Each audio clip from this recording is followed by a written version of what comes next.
3-1 lead in the series. Alperen Sengun with a 31-10-5 night. Jimmy Butler, fresh off injury, putting up 27 in this one. Brandon Podziemski having himself a night, as well as the Warriors. They're cruising to a 3-1 series lead.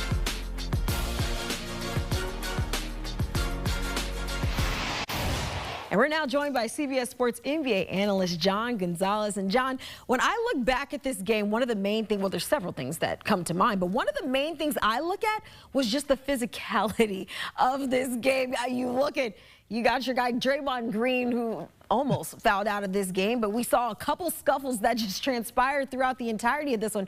What did you make of it? Yeah, there was a lot of pushing and shoving and Draymond being Draymond, a lot of foolishness, right? And you know, sometimes that works out for the Warriors. Tonight, it almost hurt them, Kiana, because Draymond was in foul trouble early. He got his 5th foul with 8 minutes left in the 3rd quarter, and that really allowed the Rockets to dominate the points in the paint. 48 points in the paint was a lot, almost doubled up the Warriors in the paint. And they ran a lot of double big lineup with Alperen Sengun, who had a fantastic night, and Steven Adams, who was also dominant, especially protecting the rim. And part of that was because there wasn't Draymond there, so the Rockets were just going to the well. So, yeah, I mean, sometimes Draymond and his energy and, you know, him getting after guys, and sometimes that works out. Tonight it almost hurt them, but luckily for Draymond and the Warriors, Jimmy Butler returned and really bailed them out. Yeah, absolutely. And you talk about no Draymond allowed the Rockets to dominate there, especially in the paint. But I also feel like one of their recipes coming into this game had to be to not let Steph Curry beat you, because we definitely saw that in Game 3. But they managed to keep him at bay. But Jimmy Butler, he scored the final 7 points of this game, had himself a night. Brandon Podziemski, we have to put some respect on his name with his performance. But what did you just make of their contributions in this one? Yeah, big effort from Podziemski because, like you said, Steph was fantastic in Game 3 with no Jimmy Butler, so you needed some extra scoring in Game 4 when all of a sudden the Rockets went back to, okay, Steph Curry, we really need to bottle him up, and they did a pretty good job of that tonight. He only went off for 17 points, but again, Podziemski was there. He had a block late. But Jimmy Butler coming back, Kiana, from an injury, didn't get to play in Game 3. They thought he might. Didn't play, comes back in Game 4. He didn't look quite right to me. He didn't look like he was moving as fluidly as he generally does. Didn't matter. Plays 40 minutes, scores 27 points, 14 of them in the 4th quarter, and then he has that big rebound on the Alperen Sengun miss late in the game, and then he hits the big free throws to salt the game away. This is just another example of how much better and how much different these Warriors are when Jimmy Butler is on the floor. He can do so many different things, and on a night when Steph didn't necessarily have it going, here comes Jimmy Butler to be your secondary closer and help seal the game, and now they're up 3-1. Absolutely, and you saw Jimmy Butler maybe having not looking like himself, at least in that first half, but really turning things up once this game hit the second half. But you have to be impressed, though, with the Rockets' efforts in this one. I mean, outside of their struggles at the line, what did you make of their play?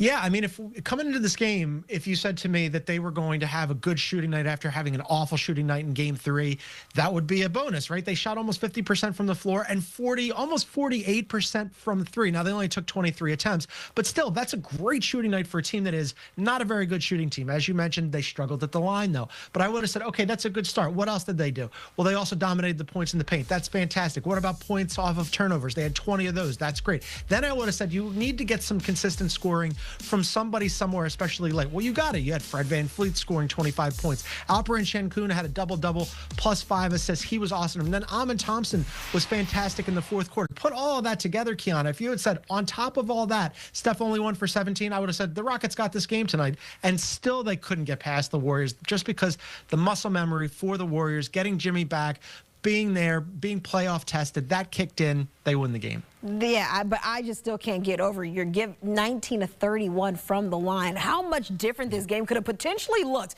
had we made some of those shots there. But you think about this performance that we did see coming from this Rockets team. They're on the road. They're playing in Golden State. They managed to keep Steph at bay. We talked about that despite that performance that we did see from the Warriors, especially down the stretch. But now as we start looking ahead to Game 5, what's the likelihood to come back being down 3-1 against this Warriors team? I'd say pretty unlikely, right? They had it. If they were going to get one of the 2 games in Golden State, maybe now you have a shot. in game 3, you think golden opportunity, right? No Jimmy Butler. This is going to be the one that they steal. Instead, you have a vintage Steph Curry game. Now, all of a sudden, game 4 comes back. Jimmy Butler returns. Jimmy Butler's playing well, but Steph isn't playing well. Okay, and you're close, right? You're close late. It looks like you have a chance to steal it. But as you mentioned, they lose this game by 3. They were brutal at the free throw line. It doesn't matter that finally they had a good shooting night from the floor. Finally, they had a good shooting night from 3. When you miss that many free throws in a close game like this, that really takes away your chance to win, not just this game, but this series. Down 3-1 against a Warriors team that is playoff tested with Jimmy Butler, who's playoff Jimmy. Steph and Draymond have been there before. Steve Kerr knows what's up when managing these games. They were playing hack a Steve Adams late in the game to get him out of there. I would be shocked if the Warriors gave this one away. It looks like they're going to be moving on and probably potentially facing the Wolves in the next round. Yeah, you look at this graphic right here. The Rockets' free throw shooting in all of their losses. 44 of 75, 58.7%. Certainly not a winning recipe, especially when you are on the road and you are facing an experienced Warriors team. But as always, John Gonzalez dropping the knowledge on us. We appreciate the insight. Thank you so much. Well, should the Warriors handle Game 5? Well, that's going to be on Wednesday. They'll catch that one at 7:30 Eastern. But if the Rockets maybe can sneak one out and maybe extend this one, well, Game 6 will be Friday. Game 7, Sunday. We'll see how far this one goes. Warriors leading the series 3-1. Coming up. Answer for Alpi for a lot of that second half. What did you think of the execution on that final play after the timeout with him missing the shot against Draymond? It was okay. I think Draymond shot the gap and kind of denied the catch. Tried to get a switch with Peyton, so we didn't get a great screen and kept the matchup, but got a decent look, but we got to screen better to get Alpi open at the spot we want him at. You went with the double big lineup for a large portion tonight. Just how do you think that fared, and especially compared to the starting lineup, which seemed to have a rough start to both halves? Yeah, they were great. They kept us in the game. Obviously, the start of the third quarter, 18-1 run, and just gave everything back that we did before in the halftime. And to be up 7 and go down 10 that quickly with some of the missed shots or whatever, nobody tries to miss shots, but the non-help off of certain guys, leaving shooters, and then just not rebounding. They beat us in the offensive glass, second chance points. So not a great start there. Double big was the reason we stayed in the game.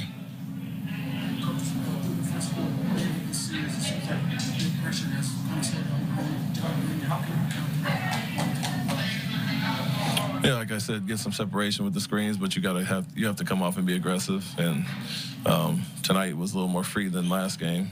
And you just have to make the right plays. And not his best night offensively, obviously, but you can't let that affect your all-around game. Still make the right play, make the right read, let guys be recipient, but you still have to guard at a high level and not get discouraged by off night offensively.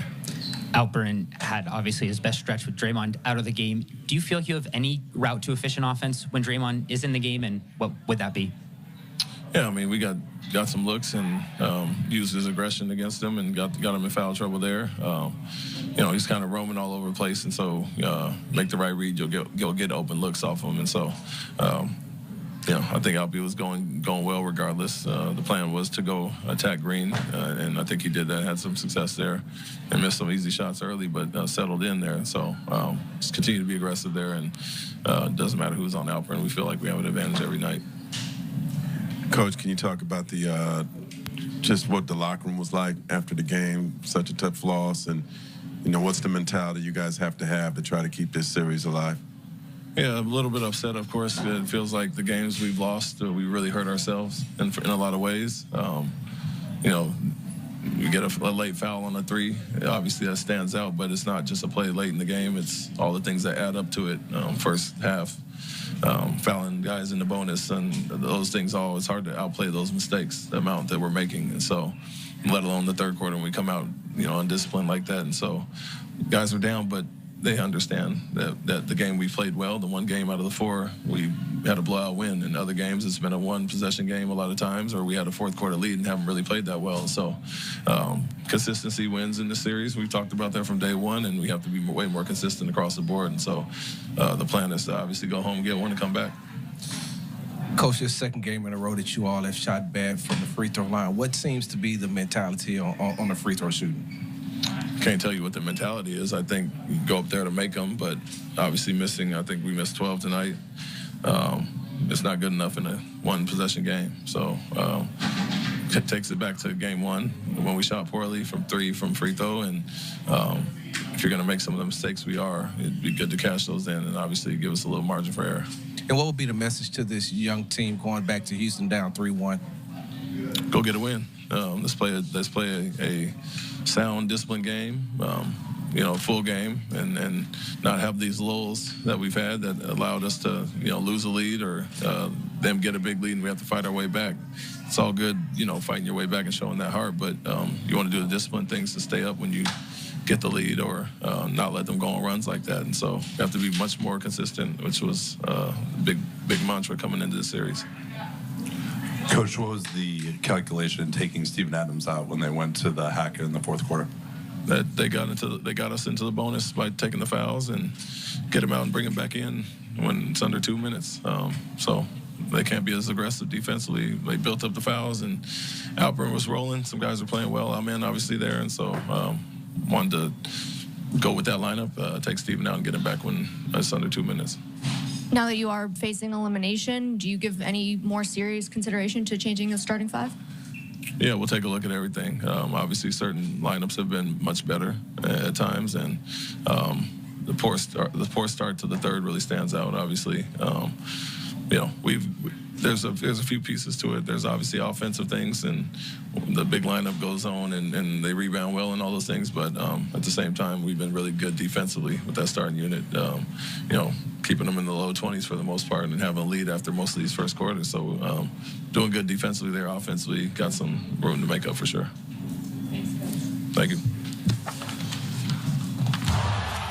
Ime Udoka said consistency will win this series. Well, where the Rockets haven't quite been consistent is with their free throw shooting. Taking a look at their free throw shooting in their losses in the series against the Warriors, shooting 58.7%, including having an off night against the Warriors. 12 misses in this one, rather 19 of 31 from the line.